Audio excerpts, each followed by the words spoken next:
The students we see could be those of any large urban center, for what we witness has taken place all across the United States.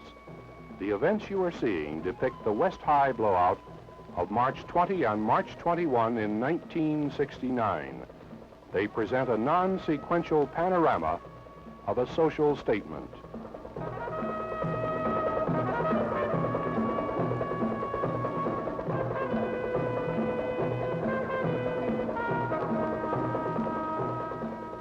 On Thursday, March 20, 9 a.m. at West High School, approximately 150 to 200 students staged a walkout in protest of alleged racist remarks made by a teacher at that school. Captain Robert Jeffnarder, commander of Police District Number 1, was present with officers of the police department. He informed the demonstrators that they must leave the school grounds in compliance with ordinances prohibiting such disruptive gatherings.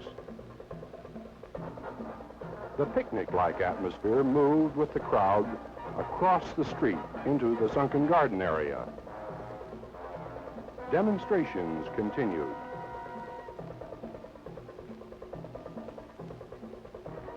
After an hour of demonstration and speech-making, the group marched to Baker Junior High School, up 9th Avenue, a few blocks from West High School.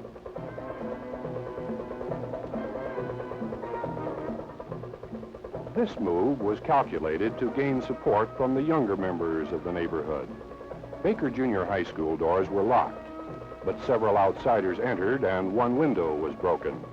Robert G. Mohar, assistant principal at West, announced at 10:30 that those students who wished to return to class could. Others would be declared truant.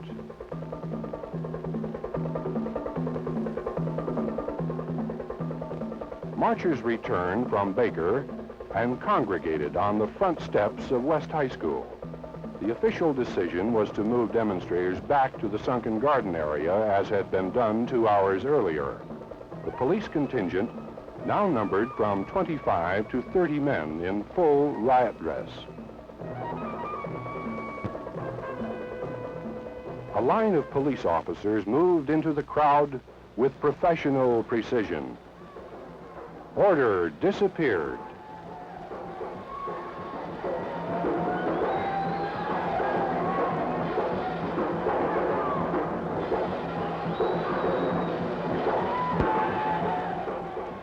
Blood flows amid riot and disorder. How many times has blood marked the course of this country's history? Demands were made of authorities. Signs carried at the height of activity said, "Black and Brown United. We demand better schools. Education, not racism. Chicano power. And our Selma is here." Injuries were sustained by police and civilians, by students, parents, administrators, officials, and agitators. Rumors flew. Arrests were made.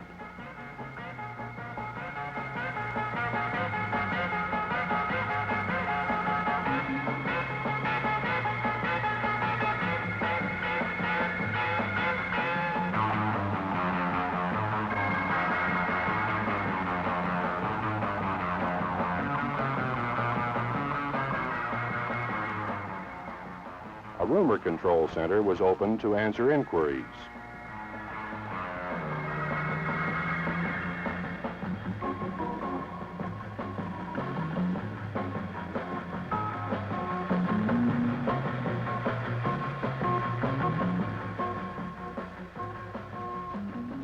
Violence, mace, birdshot, rocks, bottles, weapons of all sorts were used.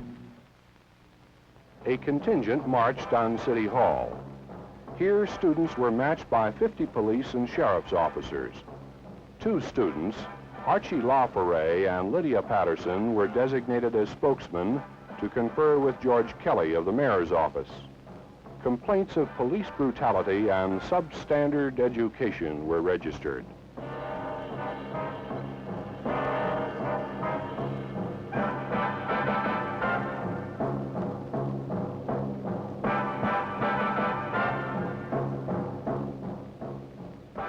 Police cars converged on the Crusade for Justice building. Objections were voiced. At 4 p.m., demonstrations began at the police building downtown. Later, black students from East and Manual high schools arrived at the police building to advise that their fellow students would walk out of school on Friday, March 21st, 1969, to support and join forces with West. About the same time, the Board of Education was meeting in emergency session. The teacher to whom racist statements were attributed requested a transfer. At 1 a.m. on March 21st, Dr. Robert Gilberts, superintendent of the Denver Public Schools, confirmed the transfer.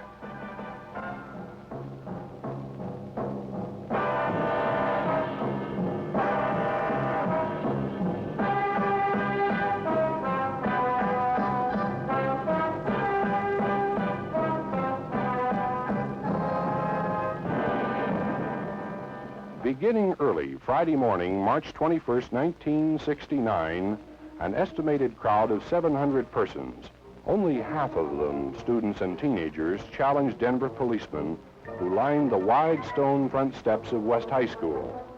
The demonstrators showered newsmen, officers, and bystanders with rocks, bottles, and beer cans. One bystander was shot and 2 police officers were injured as violence erupted for the second day in a row.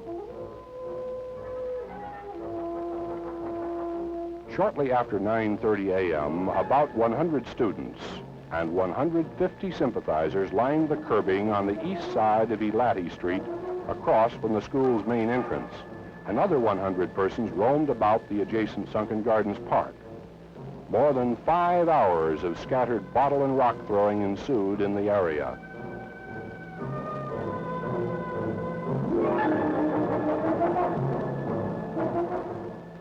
The police were ordered to load birdshot into shotguns. Captain Jeffnager told officers to use weapons only if they or private citizens were pinned down by the roving small bands.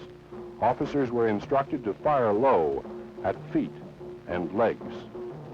Confusion and sporadic violence continued. About 11:45 a.m. Friday, a crowd began drifting south on Elati Street toward Baker Junior High School.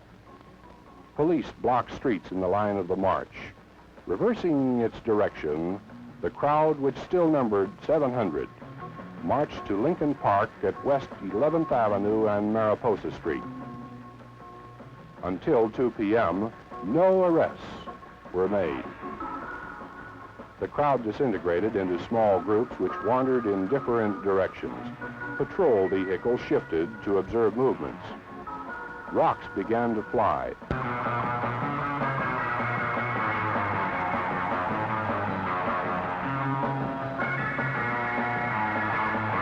4 days of unrest cost the city and county of Denver $25,000 in overtime pay, damaged equipment, medical, and other expenses.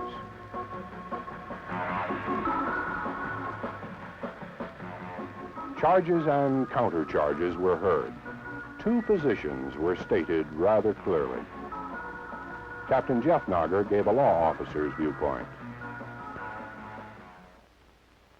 Well, the function was to protect lives and property and to maintain order, to see that there was no violence committed upon persons or upon property, that the kids that were in the school were not disrupted to the extent where they couldn't continue their studies. And of course, our role isn't to side in with or against anyone's philosophy or anyone's demonstration. Our role is to see that all demonstrations are kept orderly and lawful, and that everyone's rights are protected. And of course, the problem comes when one individual exerts his rights and it abuses another individual's rights. And that's why the police have to be in the middle, so to speak. And they have to protect one citizen from the other citizen. And frequently it makes us look like the aggressors because we are there to protect those who would be abused if we weren't there. In my opinion, the people who are dissatisfied with things in our government or our schools or our nation or our city, in this democracy which we enjoy here in America, we have nonviolent avenues where we can meet with our legislatures, with our council, with our police officials, with our city fathers and our leaders and our school officials. And when this is done in a democratic way, I believe is the only way that people are going to reach a just and honorable end or solution to their problem.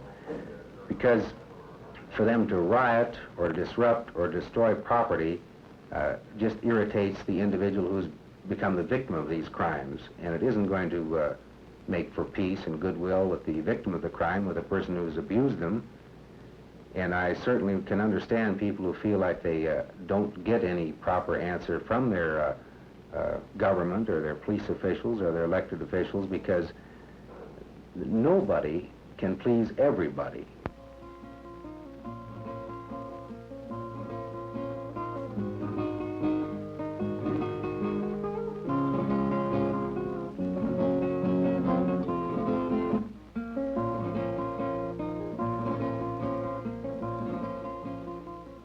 Chicano leader Corky Gonzalez also commented. Well, there are many reasons for it happening, and it has been developing over the years. The young people, and especially the Chicano group across the nation, is starting to recognize the inequities of the school system and helping them to identify with themselves and their contributions and their heritage and their culture. I feel that it's not a individual or isolated instance.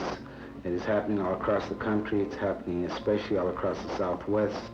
It is our feeling that this was a minor eruption of sorts, people airing their grievances and starting to look for new and positive, meaningful gains, not only for themselves but for their total community. The first day there was no confrontation as far as the youth were concerned. It was a matter of, I feel, police overreaction and a sort of a test of the strength of the Chicano people. The next day, which was on a Friday, I think one of the largest demonstrations in the history of our community took place at West, and because of the many policemen there and the previous macings and gassings and beatings and arrests the day before, that out of this came the antagonism of having people, policemen with uniforms on there and prepared for battle, so to speak, antagonized many of the youth, and again, the reaction created a confrontation. The answer, as I see it, and as many who work with me and many people across the Southwest, and especially the youth, the answer is community control, community involvement, taking part in making decisions and policy over our own lives instead of being controlled by what we would call absentee school boards who live in the rich part of town and direct the lives of the people in the ghettos and the barrios. And it is time now that young people are understanding that they must take an active part. And this is our role, is to create this activity within the community so that the communities themselves will start to make decisions and control their own lives.